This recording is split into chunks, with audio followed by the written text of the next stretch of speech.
Pouvons-nous prendre nos Bibles et trouver Luc chapitre 23 ?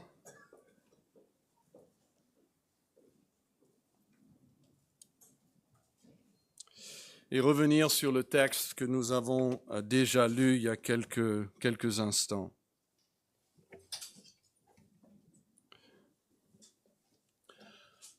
Alors, comme rappel, parce que beaucoup le savent déjà, et nous avons même testé votre connaissance le mois dernier, Jésus a donné cette phrase, cette parole sur la croix. Le matin, entre 9h et midi, il dit « Père », c'est la première parole, c'est une prière qu'il adresse à Dieu comme son Père. « Pardonne-leur, car ils ne savent ce qu'ils font. » Et puis, au larron à côté de lui, « Je te le dis en vérité, aujourd'hui tu seras avec moi dans le paradis. » Et puis la parole que nous avons considérée tout à l'heure dans la classe, « Femme, voilà ton fils. » Et puis aux disciples, « Voilà ta mère. » Et puis la Bible raconte qu'il y a trois heures d'obscurité. Aucune parole nous est donnée pendant ce temps.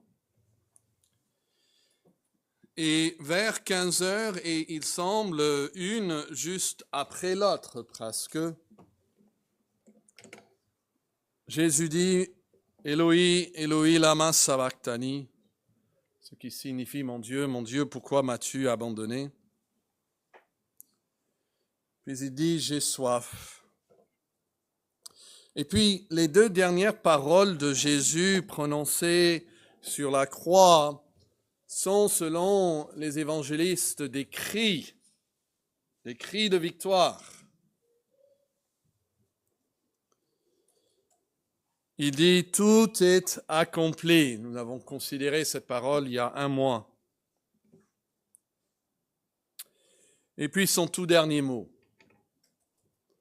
Nous allons voir aujourd'hui, c'est donné en Luc 23, verset 46. Jésus s'écria d'une voix forte, « Père, je remets mon esprit entre tes mains. » Et en disant ces paroles, il expira. C'était sa manière de mourir. C'était avec cela qu'il est mort. Et nous avons vu que les paroles de Jésus ne représentent pas le dernier souffle d'un homme vaincu, ni la déclaration résignée d'un homme qui accepte son dessein parce qu'il ne peut rien faire. Il s'agit plutôt d'une proclamation triomphante indiquant que le tournant de l'histoire était atteint et que l'œuvre pour laquelle Jésus avait été envoyé dans le monde avait été accomplie. Quoi, même un simple spectateur qui était là pour regarder pourrait voir dans le comportement de Jésus qui n'est pas mort en tant que victime vaincue, mais en tant que vainqueur conquérant. Ce sont des mots de victoire, il faut le garder à l'esprit. Et cette dernière parole, qui est elle-même un mot de victoire, écrit d'une voix forte, « Père, je remets mon esprit entre tes mains. »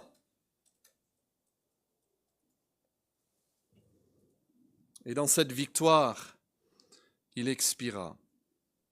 Alors cette parole, il y a plein de choses qu'on pourrait dire sur cette parole, mais je voudrais souligner qu'elle révèle la perfection de notre Sauveur Jésus.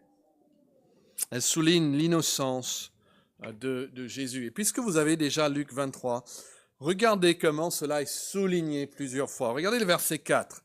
Luc 23, verset 4.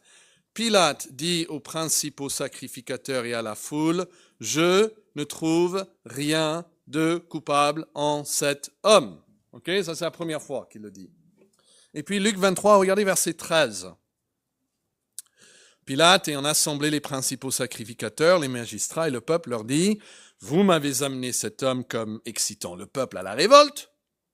Et voici, je l'ai interrogé devant vous, Et je ne l'ai trouvé coupable d'aucune des choses dont vous l'accusez. Hérode non plus, car il nous l'a renvoyé. Et voici, cet homme n'a rien fait qui soit digne de mort. Il le dit une deuxième fois, vous pouvez les numéroter. Première fois, verset 4, deuxième fois, versets 14 et 15. Regardez verset 22, même chapitre. Pilate leur dit pour la troisième fois, quel mal a-t-il fait? Je n'ai rien trouvé en lui qui mérite la mort. Je le relâcherai donc après l'avoir châtié. C'est le juge qui dit 3 fois, il n'a rien trouvé de mal. Et en fait, entre les versets 22 et puis le verset 23, vient ce que seul Jean nous rapporte. On ne va pas le chercher, mais c'est en Jean 19, les premiers 5 versets.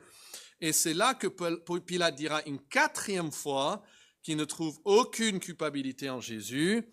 Et c'est là qu'il dira même une 5e fois qu'il trouve que Jésus n'est pas coupable.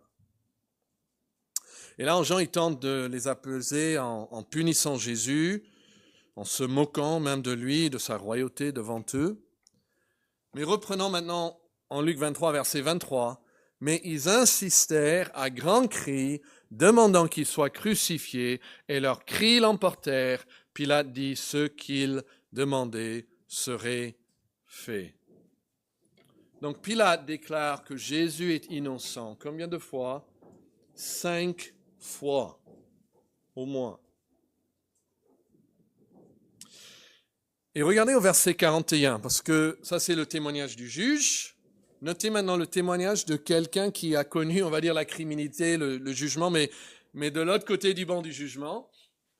Luc 23, 41, pour nous, c'est justice, car nous recevons ce qu'ont mérité nos crimes, mais celui-ci n'a rien fait de mal. Il est souligné fois après fois par plusieurs personnes que Jésus était innocent. Que ce soit dans le domaine politique, comme nous venons de voir, que ce soit dans le domaine religieux, ça on le voit en Matthieu et en Marc, où il est amené devant le Sanhédrin, et eux non plus ne peuvent trouver rien contre Jésus. Et nous arrivons maintenant au tout dernier souffle de son corps mortel, tel qu'il a été conçu dans le sein de Marie, sa mère. Et comment est-ce qu'il va parler à Dieu? Est-ce qu'il va être comme peut-être le fils prodigue, qui après avoir tout perdu, tous ses amis, sa santé, etc., il revient finalement à sa raison et reconnaît qu'il est pécheur? Est-ce que la croix va enfin briser l'image qu'il a de lui-même? Une histoire intéressante au Moyen-Âge. Il y avait une figure juive, un homme qui se disait Messie. En fait, il y avait des milliers de personnes, de juifs, qui l'ont suivi. On dit qu'après Jésus, il est la plus grande figure messianique du judaïsme. Des milliers de personnes. Finalement, les Turcs sont venus, l'ont saisi, l'ont arrêté. Et vous savez ce qu'il a fait? Il a fini par se convertir à l'islam pour sauver sa peau. Mais Jésus, sur la croix, il parle toujours à Dieu comme son Père. C'est un mot de familiarité avec Dieu le Père, c'est-à-dire aisance, liberté, un comportement naturel dans ses relations avec Dieu. Il parle toujours de Dieu comme son Père. Mais c'est plus que ça, c'est une parole de soumission parfaite à Dieu le Père. Il avait dit, non pas ma volonté, mais que la tienne soit faite. Et maintenant, il remet, littéralement, il remet son souffle, sa vie entière, son dernier souffle, au Père. Il démontre une entière soumission. Peut-être il y a quelqu'un aujourd'hui, ça c'est vraiment la difficulté. Vous retenez quelque chose de Dieu. Vous n'êtes pas prêt à tout donner à Dieu. Jésus pourrait chanter « Entre tes mains, j'abandonne ». tout ce que j'appelle le mien. Son obéissance n'était pas passive. La Bible nous dit, en Jean, c'est même raconté qu'il a donné sa vie. Il dit, personne ne la prend, mais c'est moi qui la donne. Et ici, on le voit en train de donner sa vie à son Père. Jésus n'est pas mort d'une faiblesse physique. Il donne sa vie au Père. Et la fin de sa vie montre qu'il a donné sa vie par obéissance au Père. C'est ce que Philippiens nous dit. Il a été obéissant jusqu'à la mort, même jusqu'à la mort de la croix. Et cette parole révèle aussi l'accomplissement de sa mission. Parce qu'elle nous montre maintenant la croix en deux temps. Le mot « père », c'est un mot de relation, n'est-ce pas? Plus qu'identification, c'est un mot de relation entre deux personnes. Et quelle était la première parole de Jésus sur la croix? C'était une prière par laquelle il avait commencé avec quel mot? Père. Il a dit, Père, pardonne-leur. Mais il dit Père. Et après, il a dit d'autres choses, mais il arrive à la fin et nous trouvons une autre prière adressée à Dieu en tant que quoi? Encore en tant que son Père. Mais entre-temps, nous avons ce mot terrible où il ne dit pas Père, mais quoi? Mon Dieu, toujours cette relation, toujours son Dieu. Il n'est pas en train de le rejeter, mais il voit s'affaisser cette relation. Il est dans les ténèbres réellement. Et il dit, mon Dieu, pourquoi m'as-tu abandonné? Après, il dit, tout est accompli. Et de nouveau, il peut dire, comme au début sur la croix, Père.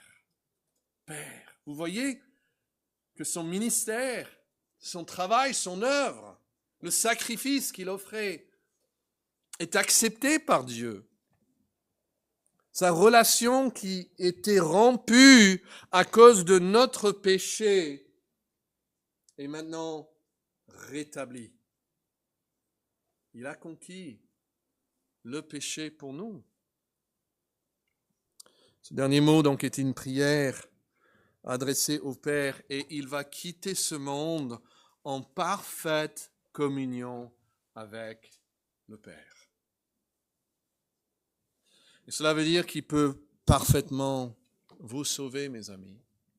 Si vous demandez à ce que Jésus vraiment peut me sauver, nous voyons même dans ce mot qui peut sauver parfaitement ceux qui s'approchent de lui.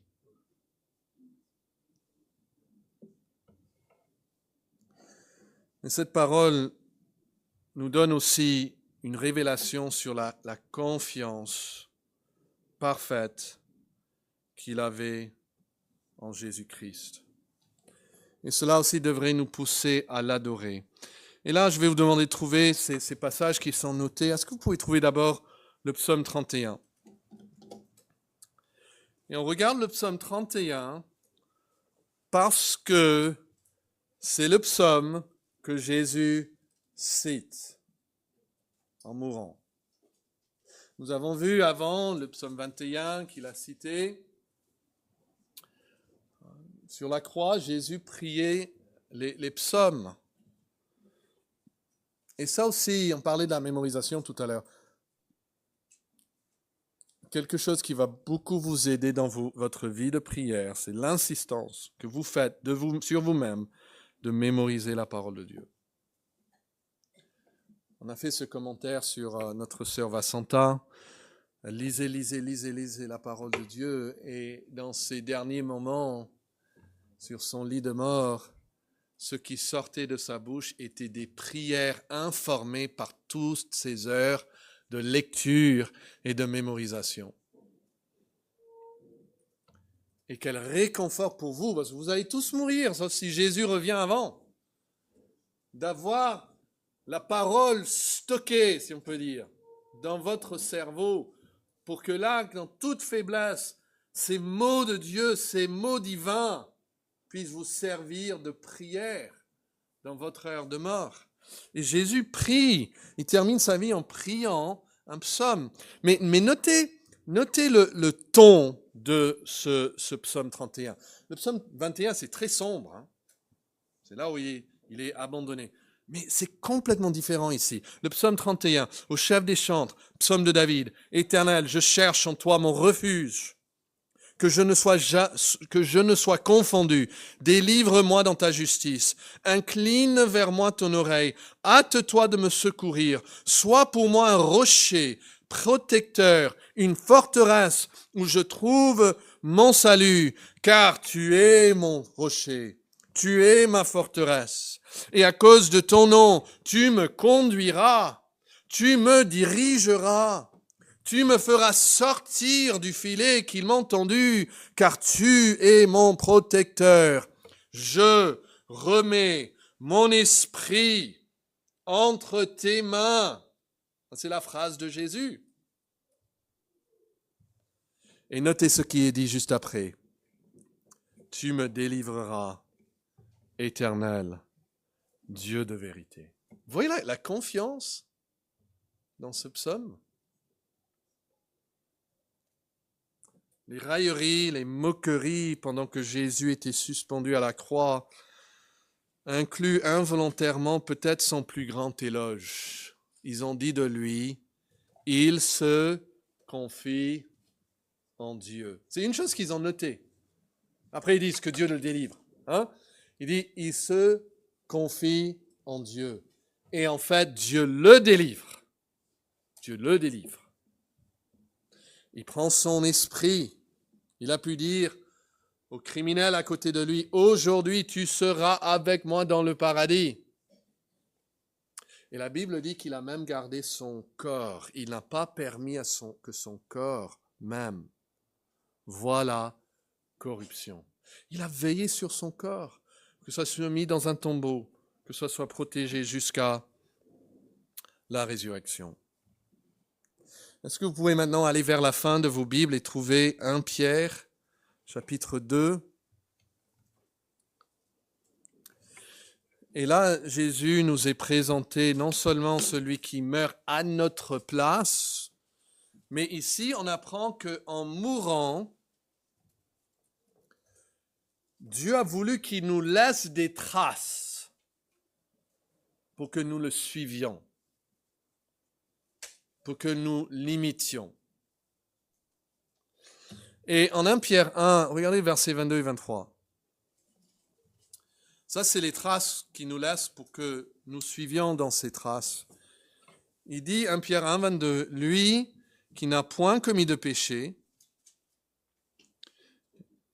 pardon ? Chapitre 2, je m'excuse. 1 Pierre 2, verset 22. Merci. « Lui qui n'a point commis de péché », c'est ça ? C'est bon ? Lui qui n'a point commis de péché, et dans la bouche duquel il ne s'est point trouvé de fraude, lui qui, injurié, ne rendait point d'injure, maltraité, ne faisait point de menace. Alors, arrêtez là juste un moment. Ésaïe nous avait promis qu'il allait comme un agneau, comme une brebis, vers la boucherie, et qu'il n'allait pas ouvrir la bouche, mais il allait rester muet. Mais il y a différentes façons de rester muet. On peut essayer de rester stoïque. On ne bouge pas, on ne dit rien.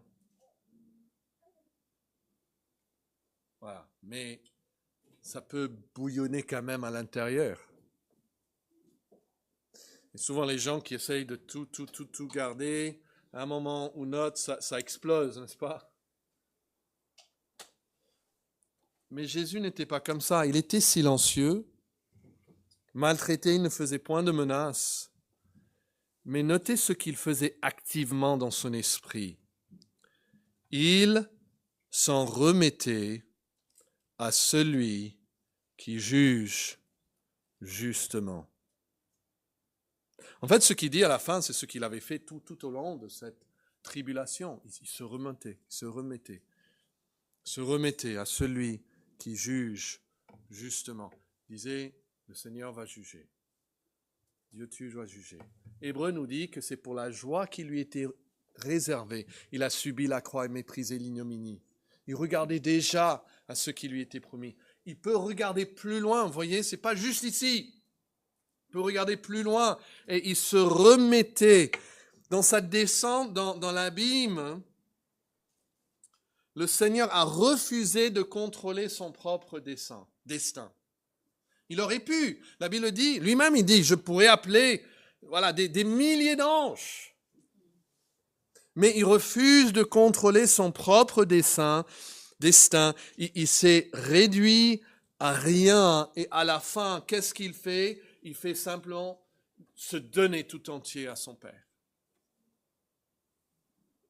Il ne s'est pas élevé.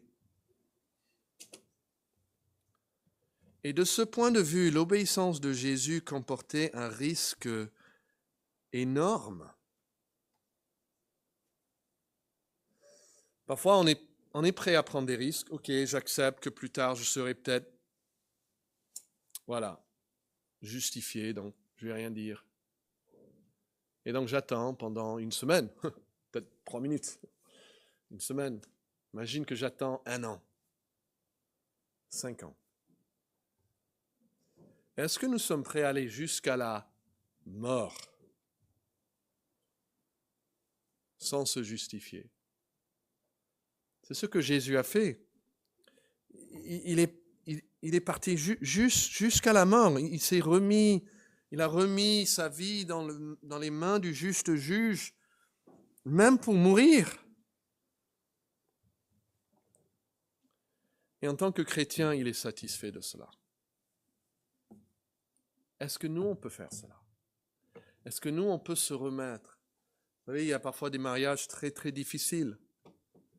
Il y a un mari ou une femme dans une situation très, très difficile. Est-ce qu'ils peuvent se remettre au juste juge jusqu'à la mort? Il y a des enfants dans des situations difficiles, avec un parent. Peut-être vous êtes avec un collègue difficile, parfois un frère ou une sœur qui est difficile. Et on se dit, ok, j'ai une certaine patience, mais attention, une fois que le vase déborde, Et Jésus s'est remetté à Dieu jusqu'à la mort. Il prend le risque, entre guillemets. Il avait une confiance parfaite, bien sûr, en son Père, mais d'un point de vue humain, il prend le risque d'aller jusqu'à la mort sans chercher à se sauver à lui-même. Et de ce point de vue, il est un exemple pour nous. Il y a dans la mort de chaque chrétien quelque chose qui n'est pas logique sans résurrection. Je me rappelle avoir eu ce sentiment quand j'ai vu le cercueil de mon propre père. Et je me disais, vraiment, s'il n'y a pas quelque chose après ça, sa vie en fait, est gâchée. En fait. Et je crois que nous devons tous chercher à vivre une vie qui, s'il n'y avait pas de résurrection, serait une vie gâchée. On n'est pas là pour se faire de l'argent, on n'est pas là pour être connu dans ce monde. On est là pour servir le Seigneur. Et s'il n'y a pas de résurrection des morts, on est prêt à le dire, nous sommes les plus malheureux de tous les hommes, on l'accepte. Mais nous sommes confiants qu'il y a une résurrection des morts. Et on vit pour l'après. Et Jésus peut aller jusqu'à la mort et dire, même ma vie, je remets entre tes mains. Et puis pour clore, regardez l'exemple d'Étienne, c'est en Acte 7. Je trouve que c'est frappant parce que bien sûr nous avons Jésus, mais il est le modèle, comme dit un Pierre, mais le modèle parfait, mais nous avons aussi des modèles humains. Vous savez déjà probablement qu'Étienne est le premier martyr chrétien. Le premier à donner sa vie.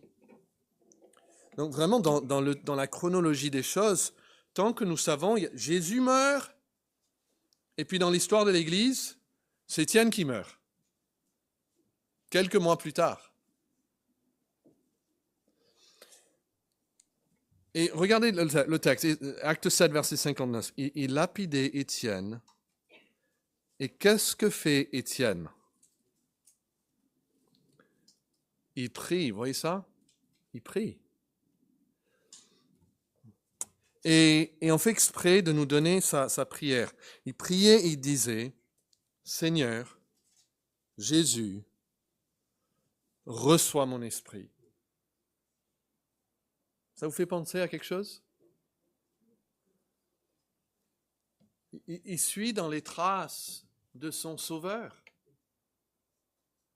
Et ce qui est si beau ici, c'est que puisque Jésus a remis son esprit à Dieu le Père en mourant pour nous, Étienne peut remettre son esprit à Jésus, sachant qu'il le gardera.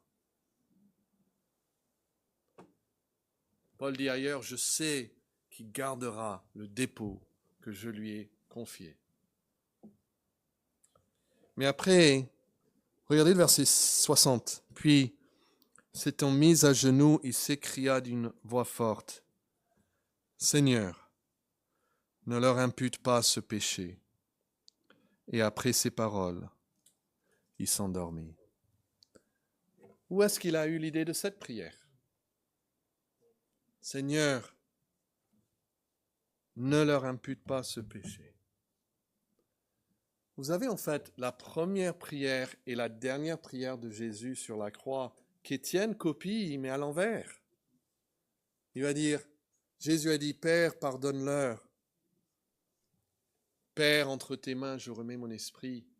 Et maintenant, Étienne, s'adressant à Jésus comme Dieu, de la même manière que Jésus s'adresse à Dieu le Père, il s'adresse à Dieu le Fils comme Dieu éternel lui-même. Il dit, Seigneur, reçois mon esprit. Mais Seigneur, ne leur impute pas ce péché. Et après ces paroles, notez ce verbe, il s'endormit. Pourquoi il s'endormit? Parce que quand on s'endort, on se réveille toujours. Il va même dire qu'il a vu Jésus.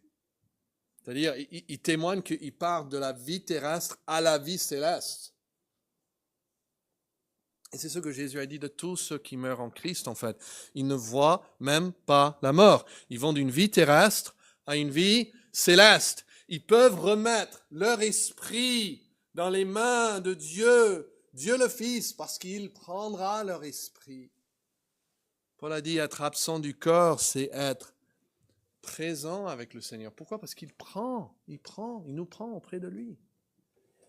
Et nos corps, après, s'endorment parce que même nos corps seront un jour ressuscités. Et la Bible dit que si l'Esprit de Dieu qui a ramené d'entre les morts le Seigneur habite en vous, eh bien celui qui a ramené d'entre les morts le Seigneur donnera aussi la vie à vos corps mortels. C'est-à-dire, une fois que le Saint-Esprit a fait son habitation en nous, a fait de ce temple, ce corps son temple, ce temple est voué à vivre éternellement, destiné à cela. Il vivra. Je vous invite à regarder vos mains, vous dire, ces mains vont vivre éternellement, sans les douleurs, sans les peines, mais glorifiées. Et tout cela parce que Jésus est mort pour nous. Et c'est pour ça que quand nous célébrons maintenant la table du Seigneur que nous allons faire, nous ne pensons pas de la mort de Jésus comme une défaite, mais comme une victoire. Ceux qui célèbrent la mort comme une victoire célèbrent souvent la victoire sur ceux qui sont morts, n'est-ce pas? Finalement, on a tué nos ennemis. Qu'un sang impur abreuve nos sillons. On les a vaincus. C'est eux qui sont morts. Mais quand un chrétien célèbre la mort de Jésus, il célèbre la victoire de celui qui est mort. que par la mort, il a vaincu celui qui avait le pouvoir sur la mort, c'est-à-dire le diable. Et le diable, il gratigne sur Jésus, il essaie de lui faire une blessure au talon. Et Jésus, par sa mort, écrase sa tête.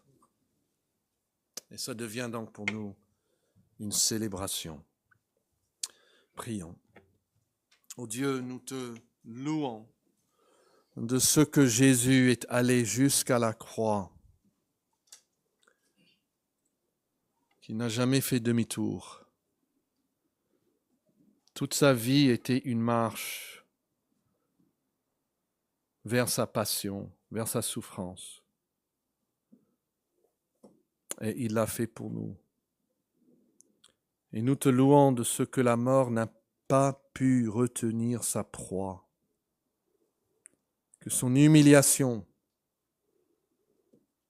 n'a pas duré, mais quand il s'est humilié par obéissance jusqu'à la mort de la croix, tu l'as souverainement élevé, parce qu'il a mis entre tes mains sa vie entière. Et nous te prions, ô Dieu Saint-Esprit, de nous donner cette même conviction que celui qui tente de s'élever sera abaissé, mais celui qui s'abaisse, qui te donne toute sa vie, même s'il faut aller jusqu'à la mort, tu l'exalteras au temps convenable. Et nous prions que nous puissions tous aller vers ce Christ pour être de nouveau pardonnés et purifiés de nos péchés. Amen. Nous voulons maintenant célébrer la table du Seigneur.